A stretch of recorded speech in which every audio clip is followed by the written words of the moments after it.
ഇന്ന് രാത്രി ഉറങ്ങാനാണ് പോകുന്നതല്ലേ? എങ്കിൽ ഈ കഥ നിങ്ങൾക്ക് നിർബന്ധമായി കേൾക്കണം.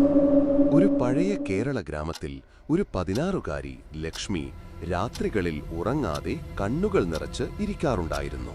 അവൾ എല്ലായ്പ്പോഴും പറയുന്ന ഒരു വാക്ക് മാത്രമേ ഉണ്ടായിരുന്നുള്ളൂ: അവൾ കണ്ണാടിയിലാണ്.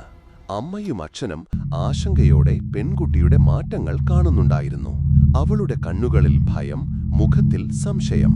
ഒരു രാത്രിയിൽ ലക്ഷ്മി ചിറകിട്ടാതെ പറഞ്ഞു, അവൾ പുറത്തിറങ്ങാൻ തയ്യാറാണ്.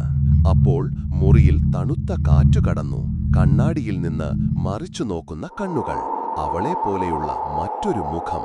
മറ്റന്നാൾ രാവിലെ ലക്ഷ്മി കാണാനില്ല.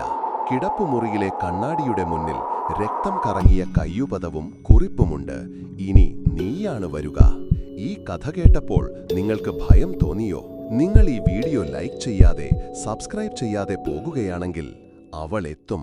ഒരു നോക്ക് മതിയാകും, പിന്നെ സ്വപ്നങ്ങളിലേക്ക് കടക്കും, പിന്നെ വിട്ടയക്കില്ല. ഇപ്പോൾ തന്നെ സബ്സ്ക്രൈബ് ചെയ്യൂ, ഇല്ലെങ്കിൽ നിങ്ങൾ നോക്കുന്ന ഈ സ്ക്രീനിന് മറുവശത്ത് അവൾ കാത്തിരിക്കുന്നു.